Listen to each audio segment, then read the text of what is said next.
welcome to the Inside. I am Babile Jonathan.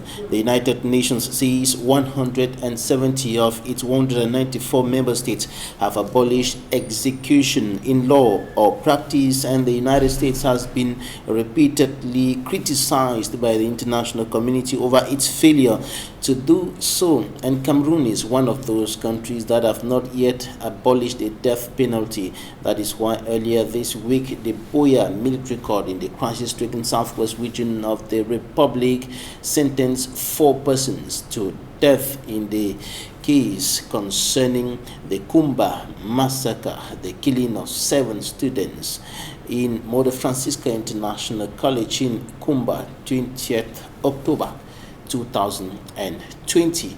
And there were 12 persons standing trial, and the 4 who were found guilty at the highest level of gravity of that case were simply sentenced to death. And we're going to be talking about the death penalty in this edition of the Inside Middle Guest in some few seconds.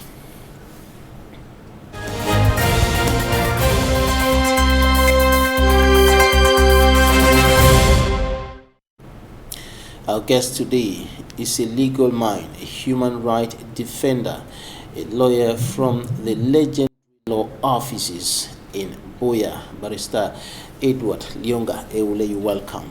Thank you very much, Babila. It's a pleasure for me to be here, and I'm happy to be here.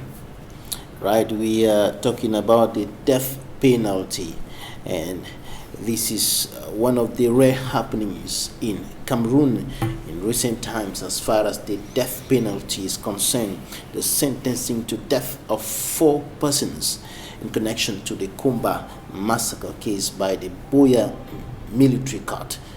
What's your take on this verdict handed down by the Boya military court?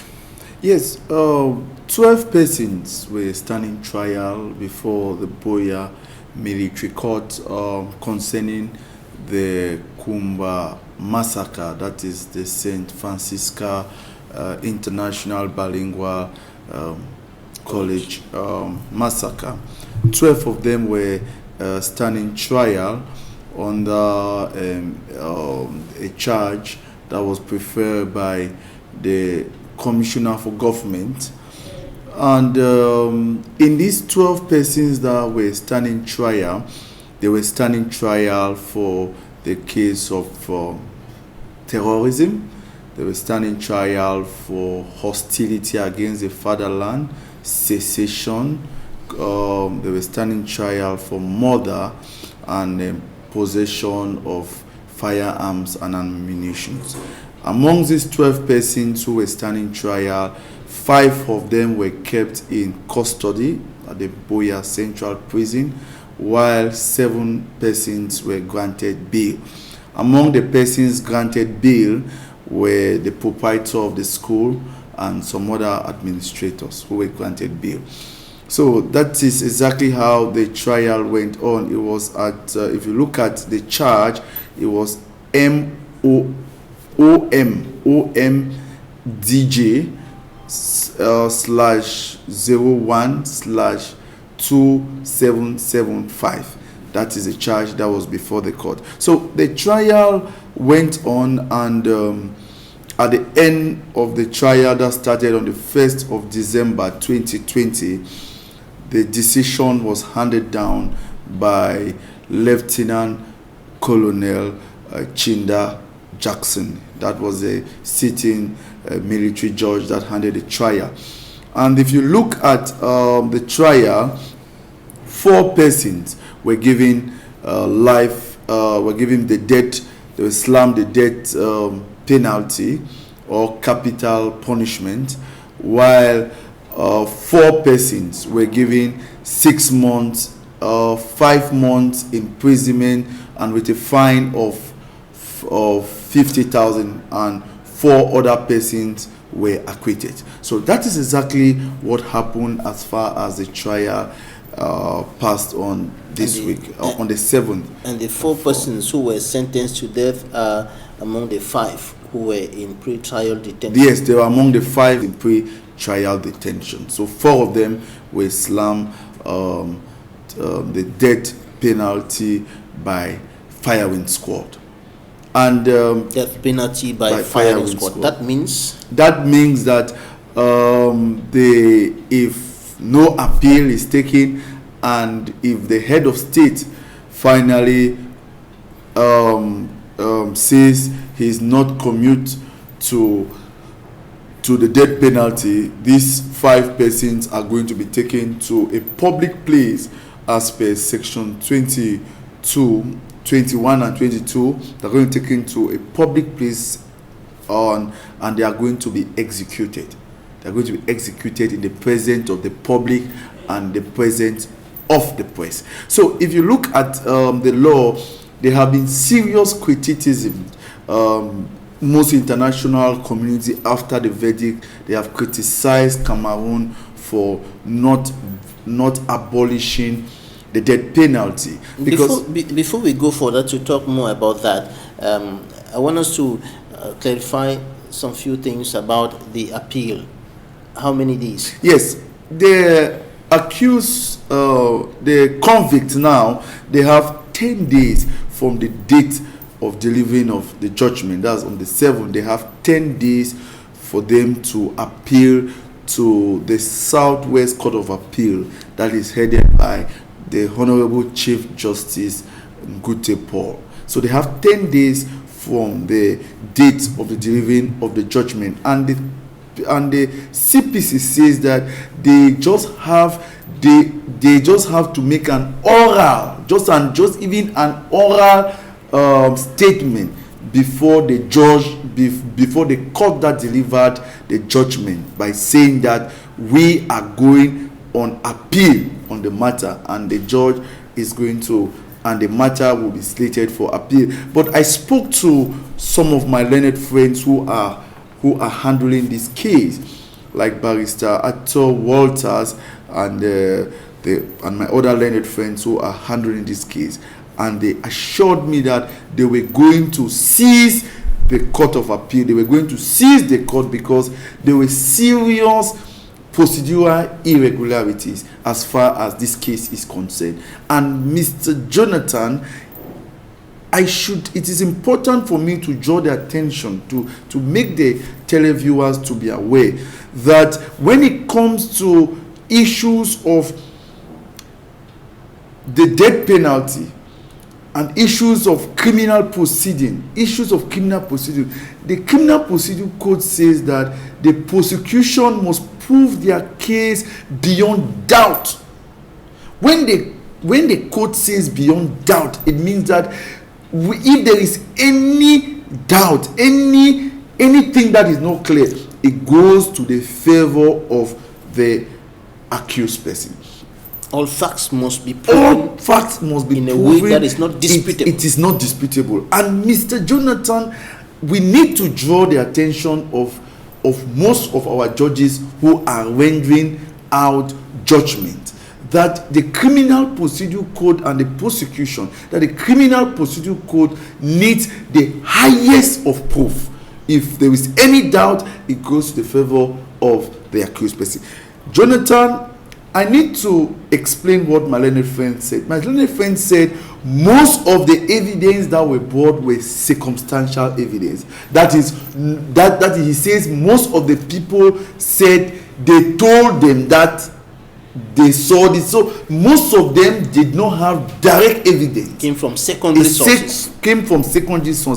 And if you look at some of the fine judgment that have been rendered by the Lord Chief Justice Ngute Paul of the Southwest Court of Appeal and even the Supreme Court of the country, it says that when it comes to circumstantial evidence, it means that evidence which is not direct comes from secondary sources, that before the court accepts circumstantial evidence, it must be cogent, it must be straight, it must be unequivocal, leading to one direction, that it is that accused person that have committed the offense.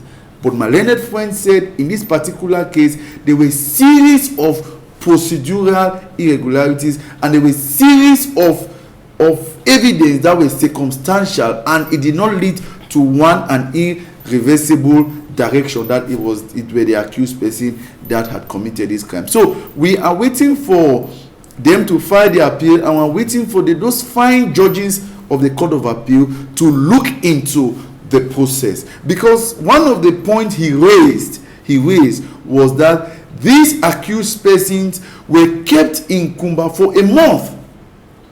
And looking at what the Criminal Procedure Code is saying, the Criminal Procedure Code says that you cannot keep somebody at police custody for more than 48 hours. It should be 48 hours renewable once.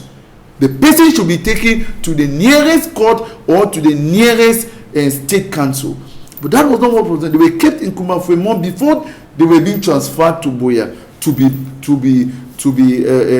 taken to the examining magistrate at the military tribunal. So these are some of the issues that were raised by my learned friend, and people should note that the commencement and the procedure of a criminal trial is as important as the trial itself.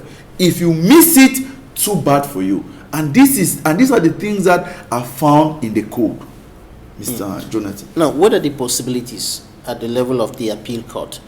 What are the probabilities of the case either being thrown out or being validated or confirmed, the verdict being confirmed by the appeal court? The judges of the Court of Appeal, because first of all, Mr. Jonathan, some of us human rights lawyers, some of us human rights activists, we have decried this issue of prosecuting civilians in the military court. And these are certain things that, even though it's part of our law, but following international treaties that Cameroon have signed and ratified, which is against the trying of civilians in the military court, it is a very serious issue. That is one of the points that, if it is raised at the level of the Court of Appeal, like the African Charter for the African Charter on Human and People's Rights, the International Covenant on Civil and Political Rights, and all other covenants are against trying civilians in the military court. And the procedure at the military court, most of them, because of the fact that it is a court that is meant to try servicemen, most of the time they go on to even violate some of the procedures that are very, very fundamental that has been mentioned in the CPC. So, to be honest with you, we will wait for the court, for the appellate court, that's the Court of Appeal, to appreciate what will be brought before it. It will not be fair for me to make statements to whether the case is going to be, whether the appeal is going to succeed, or whether the appeal is going to, whether the prosecution are going to have a success, so that whatever the case, there are two possibilities. There are two possibilities. Either it is thrown out, either the appeal, the case of the lower court is upheld by the Court of Appeal, or the appeal is thrown out. So it will be for these fine judges. We have a wonderful president of the Court of Appeal, Justice Ngute Paul. We have serious judges there, Justice Agbo, Justice Fonacho. All of these fine judges of the Court of Appeal are going to appreciate the issues that are going to be brought before them. But it is a very serious issue, because the whole world is looking at them. The whole world will be looking at how they are going to appreciate this court, this case that will be brought before them. Right, and we're looking forward to that in the next less than 10 days now. 10 days. And of course, we'll be bringing back updates. We'll be coming up with updates concerning the evolution of that case. Now, talking about the death penalty in general. Earlier you were talking about abolition of this legal provision.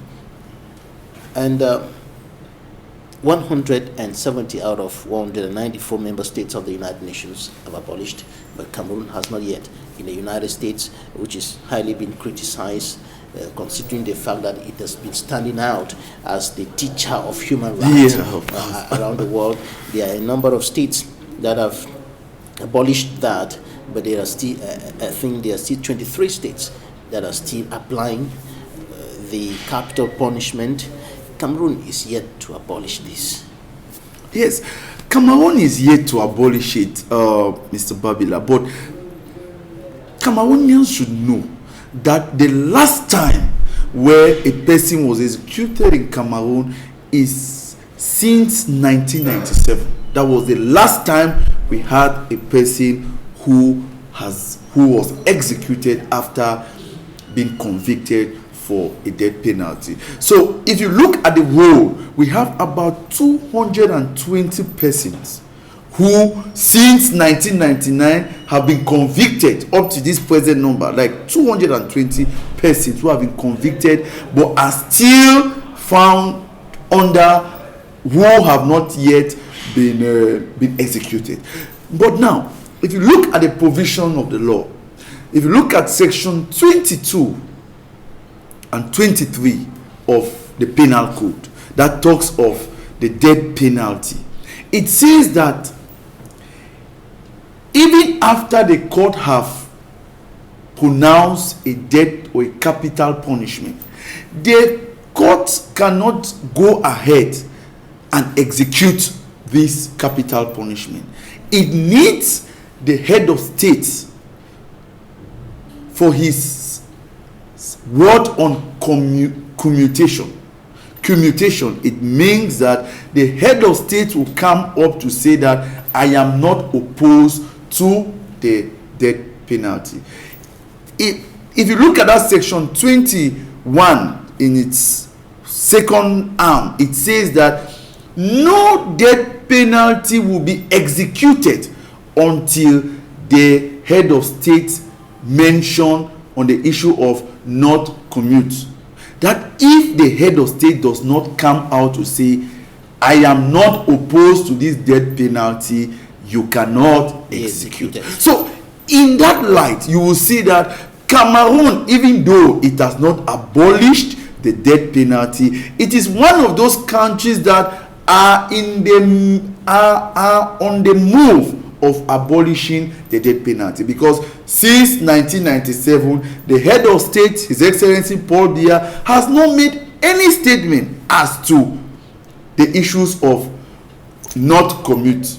He has stayed quiet, and the law is that if he continues to stay quiet, those persons who have been sentenced to death will not be executed. They will remain in detention. They will remain in detention till when the head of state says that I am not commute, I am not opposed to the death penalty. And the law is that if a lady is pregnant, you cannot, even if the head of state says I am not commute, you cannot execute that person.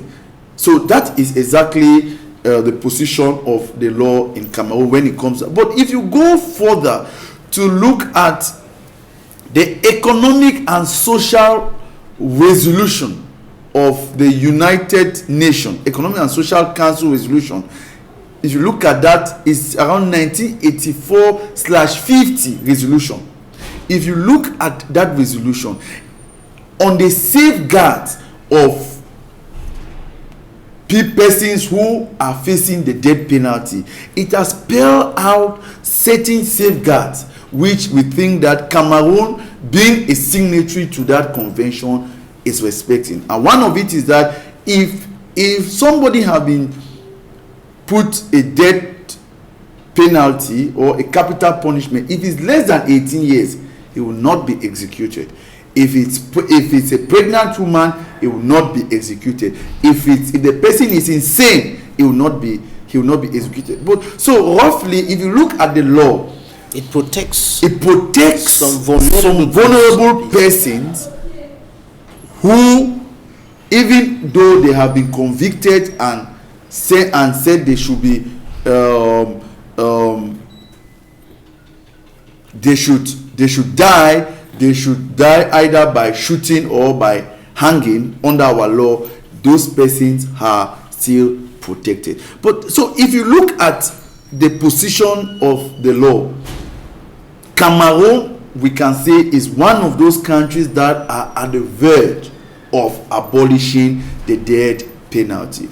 If you look at, before you ask the next question, some of us human rights activists, if you look at the law on the International Covenant on Civil and Political Rights, the African Charter on Human and People's Rights, the Universal Declaration of Human Rights, all of these laws are towards encouraging countries to abolish the death penalty. But there is the second optional protocol, which is saying that, which is on the abolishment of the death penalty. Should be abolished completely. To be abolished completely. But now, Cameroon has not yet ratified that second optional protocol on the International Covenant on Civil and Political Rights. So we are calling on the government of Cameroon to go ahead and ratify. They have signed, but have not ratified. So it is not it is not being applicable in Cameroon. The second optional protocol, which is on the total abolishment of the death penalty. Some of us who are human rights activists, we are calling on the states, we're calling on the government of Cameroon to ratify that second optional protocol, which will show that the death penalty will be abolished. Because per section 45 of our constitution, all international treaties which have been signed and ratified override our national law. And where there is a conflict between and when there is a conflict, it the is national law is abrogated. Yes. All right. We'll talk more about the reasons why this legal provision should be abolished in a short while. Time for us to go to the newsstands and take a look at what the newspapers reported this week. Immaculate Fogwe with the press review.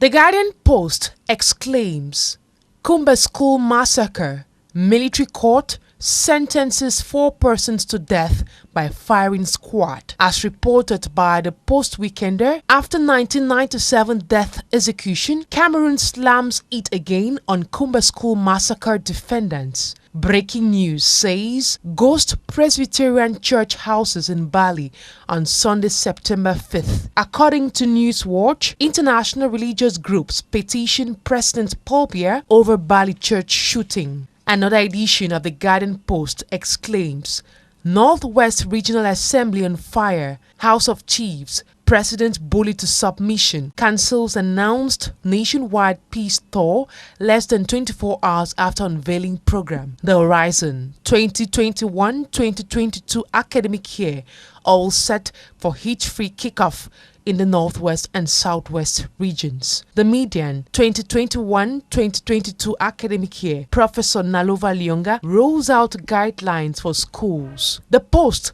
quotes Mebingo, I have never stolen a dime from the state, but court documents shows he owns 53 houses, 21 bank accounts, 39 luxurious cars and others. As reported by the Guardian Post, Operation Sparrowhawk convicted embezzlers still keeping 400 billion francs CFA. The Star, coup d'etat in Guinea-Conakry. After President Alpha Condé, Doumbouya becomes Omega.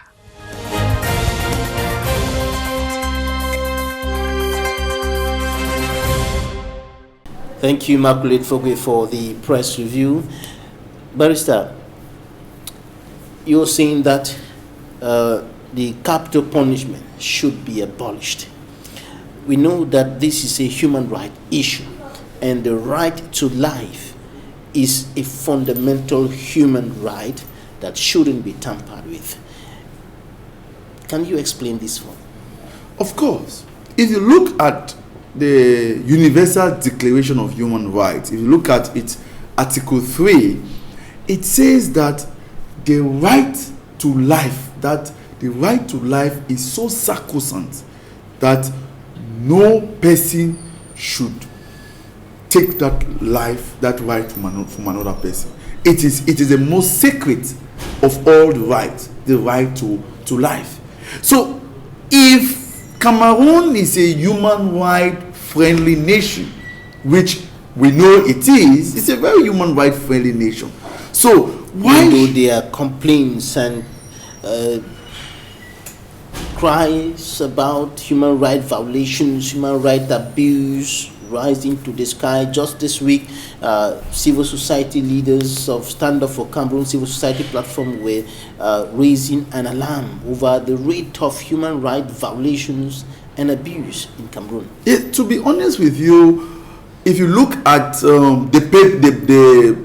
if you look at Cameroon, is one of those countries that have ratified one of the highest human rights conventions. They have ratified a lot of it. Even they end up ratifying the Maputo Protocol, and have ratified a lot of it, even though with reservation. These are countries that Cameroon has shown internationally that we are a human rights friendly nation. But the problem will be for in practice the application.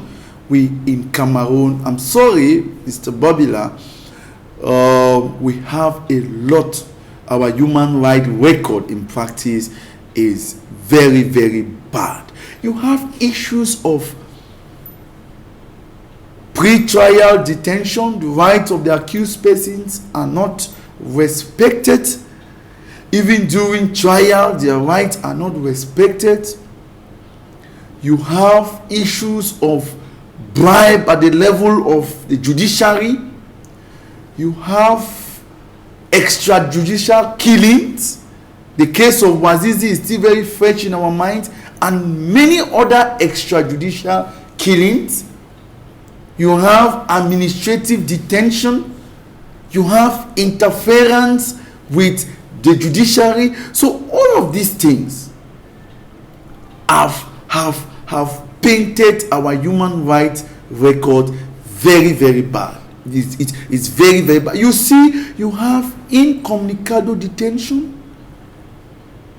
You have persons that they go to they are detained and they are refused from visitors, that's their lawyers from visiting them, their family members from visiting them. We had a case of my learned friend, Barrister Tamfu Richard. He was arrested, refused right to bail, and all of these things. Refused right to bail until he was being convicted. So these are all of the issues that have painted our human rights records very, very bad. And the capital punishment is not helping matters. The capital punishment is not helping matters anyway. But I'm saying that Cameroon is at the verge. If you look at other countries, the way they execute, those countries that are still respecting the capital punishment, the way they execute convicts. But in Cameroon, since 1997, they have not yet executed. But the head of state can get up tomorrow and say that I am not commute, and those 4 persons or those people who are in detention, those 220 people, all of them will be executed. So what we are saying is it is not helping matters. Looking at human rights, looking at criminal justice, the new dispensation, why should we have capital punishment still in our law? In a country that we are trying to clean our human rights records. That is why we are calling on the state to try and abolish it. It doesn't speak well. Barrister, you know, when you're talking about these issues of human rights and saying that somebody who killed students, somebody who killed a uniform officer, somebody who killed his father, killed his mother, who killed anybody, should not be killed. But some people who are more or less extremists, in quotes, will tell you, no, he doesn't deserve to live. He killed another person, so he should be killed. Yeah, it is a dangerous half truth. It's a very dangerous half truth, because there are many other ways. Killing should just be the last option.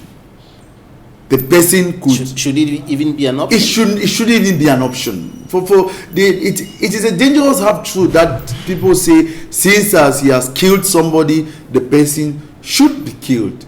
You know, but there are many ways of punishing that person.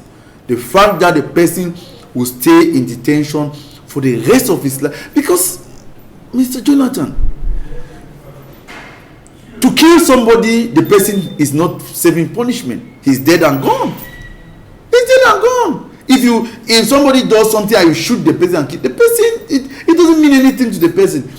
But do you know what it means to keep that person in detention for the rest of his life? The rest of his life he stays in detention. The thoughts, all what will be running through his mind. He cannot spend time with his family. He cannot spend time with his loved ones. He's kept in a prison, very poor, deteriorating prison conditions. It is difficult. So the fact that he will spend the rest of his life in prison, it's a more serious punishment than just killing the person. In America last time, people were even criticized the American government of killing Osama bin Laden. They say that he could have been kept in detention, so that he should suffer in detention rather than just killing him. Why you just killing him? We believe that if you are dead, you are resting. So there are many things that are involved in. If you meet people who are psychologists, they'll tell you that the worst punishment to give somebody is to keep you, Mr. Jonathan, is because we are here now. But if they keep you here and for an hour, that just stay, you are not going out, you are being detained, you are just for an hour, it is so traumatizing. What about keeping you for the rest of your life? And I think that the most essence is the sanctity of life. That is what we are just saying. That the sanctity of life is very, very important. That even if you carry out the worst crime, the issue of life should be something that you still have the right to life. You still have the right to life, and that is what human rights persons are saying. But we don't support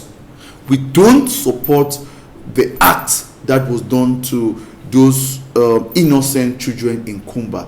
It is one of the worst crimes against children. You refuse them from going to school. You go and attack schools.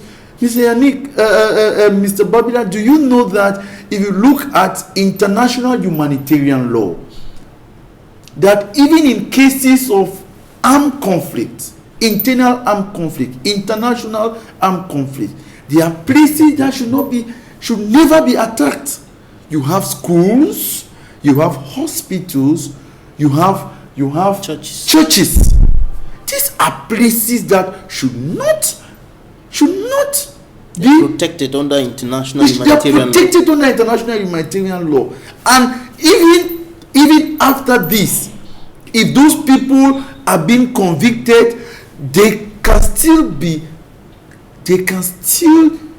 tried under the International Criminal Court for crimes against humanity, because these are crimes that are classified as crime against humanity. Even though it's an armed conflict, there are places that you don't attack. You don't attack civilians. You don't attack persons who are not involved in the war. These are innocent children going to school. They are being attacked. So we are not in any way supporting the acts of these persons if The courts have done their findings and they have found him guilty. Fine. But we are saying that the right to life is so sacrosanct, and we are even calling on the head of state not to commute these persons, not to let him just stay quiet, so that these persons can just stay in prison for the rest of their life. Right, we're going to take some interviews now, and we'll be right back in some few minutes. Stay with us.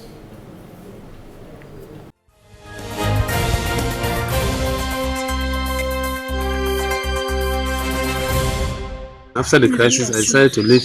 So when I got here, there was nothing I could be doing. I was managing a bit of a kada to feed the children. But now the kada too is down. There's no means to repair. My children also are in the house, as you can see them around. There's no money for the schooling. That's why I want to plead for the government at least to assist us. See into either they assist us to lead these children's school first. The 7th of September 2021 at the Boya Military Tribunal, the Kumba massacre case was ongoing, where judgment was delivered today.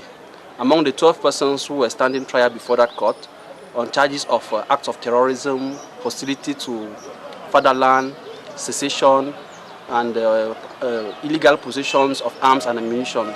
Among the 12 persons, 4 of them have been sentenced to death by shooting, and the others also have been given imprisonment term, while others were sentenced to pay fines. They have 10 days from today to appeal the decision, or else the decision will become final and they'll have to execute the death sentence that has been pronounced against them.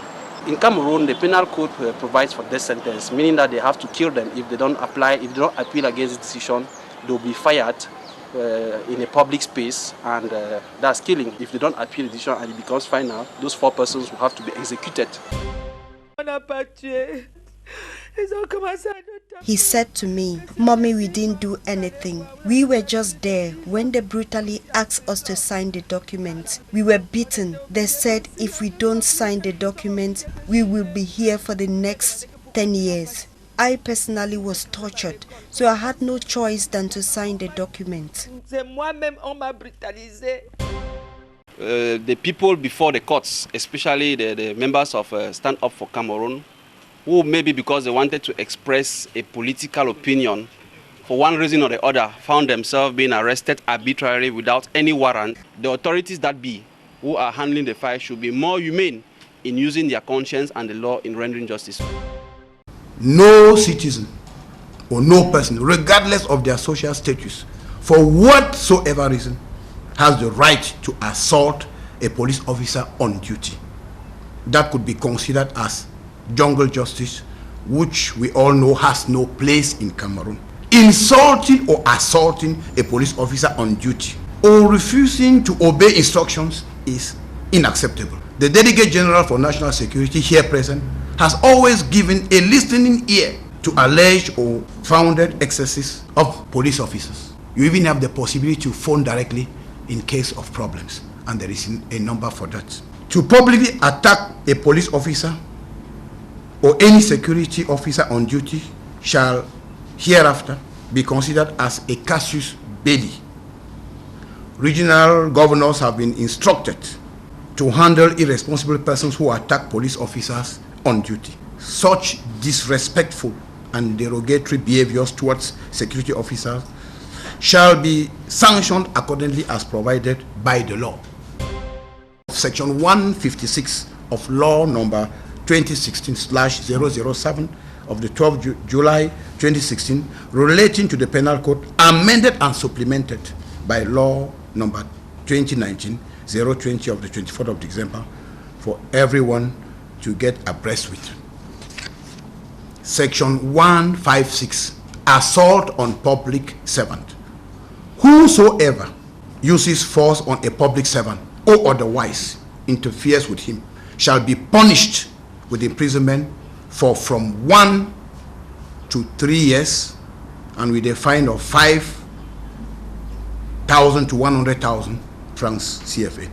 Where the force of interference is premeditated or where it results intentionally or otherwise in harm within the meaning of section 277 or 280 in this code, the punishment shall be imprisonment for from 5 to 10 years and a fine of from 20,000 to 500,000 francs CFA.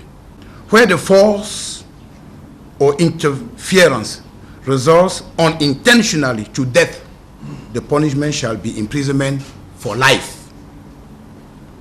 Where the force of interference is intended to cause death, the punishment shall be death. It should be made abundantly clear that from the foregone, if an individual is caught assaulting a police officer, they shall face the heavy arm of the law. The exercise is the 400 kilometers raid, led by the training center as the last step of this training. We have been physically and mentally prepared the young recruits to board this step so as to be really confirmed as soldiers in Cameroon Army and much more specifically in Rapid Intervention Battalion. This is a 400 kilometers growing from Limbe, Mutengene, Douala Bekoko until Manjo, and we come back. We're going to run through it for a round of 11 days. 11 days we are going to finish with no more recruits, but elite soldiers bound to serve, bound to be the shield of the nation. I see other places, development is carried out and it's taken till the end. Why is it that when it comes to Bimbia, it always stops somewhere? Is it that it is blocked? Is it that some people don't want Bimbia to be developed? Is it that Bimbia has been declared a cursed land? I don't think that is what it is. The youths are in pain. Why? Because now we are even running a project, but it cannot be carried out successfully because of the bad condition of the road.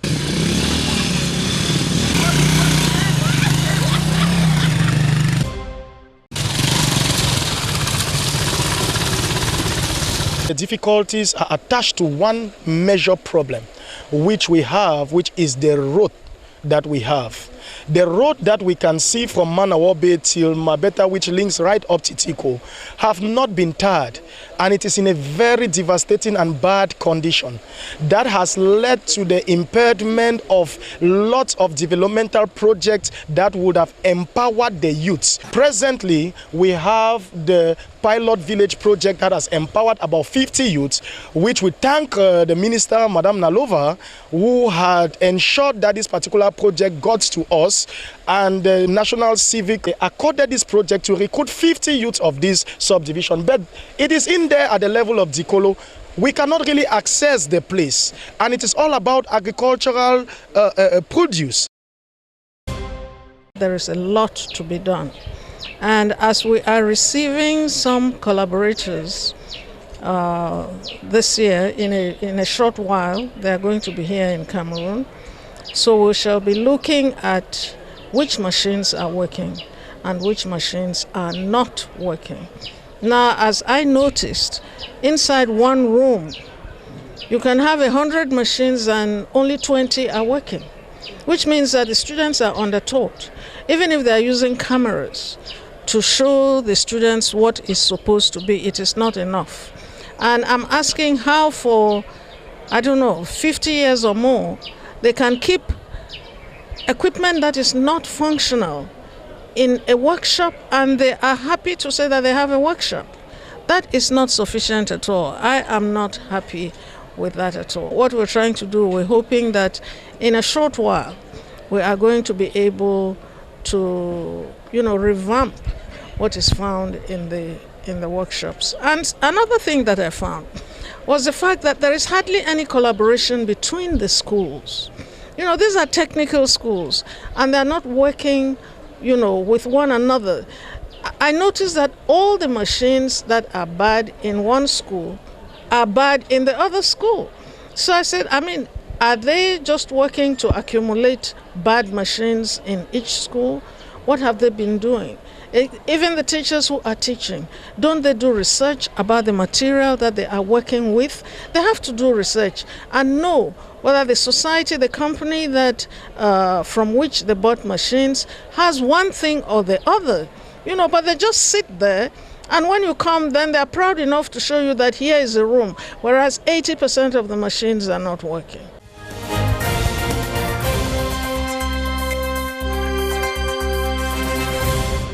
Those were interviews of the week.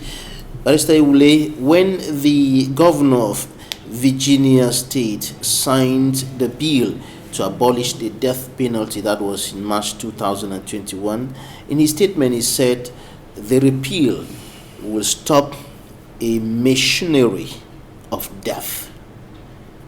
This machinery of death, which you're saying that should be stopped, which is the capital punishment. How should this be abolished? Who has to do what for it to be abolished? I said we have two arms of it. We have the national arm and international arm. For it to be abolished internationally, it's just for Cameroon to just sign to ratify the optional protocol of it's just for Cameroon to ratify the optional protocol on the Covenant on Civil and Political Rights, which talks of the abolishment of the death penalty.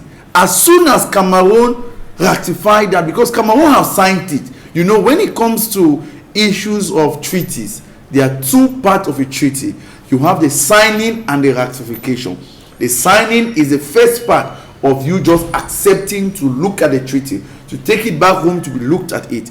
And the second part is when you sign it, it becomes applicable, because Cameroon is a money state. When you ratify, it becomes applicable. That is the second signing. The first signing is just signing, and the second signing is accepting it, and the second signing is you making it applicable, because part of national law. Because you have two types of nation. You have the dualist and the monist.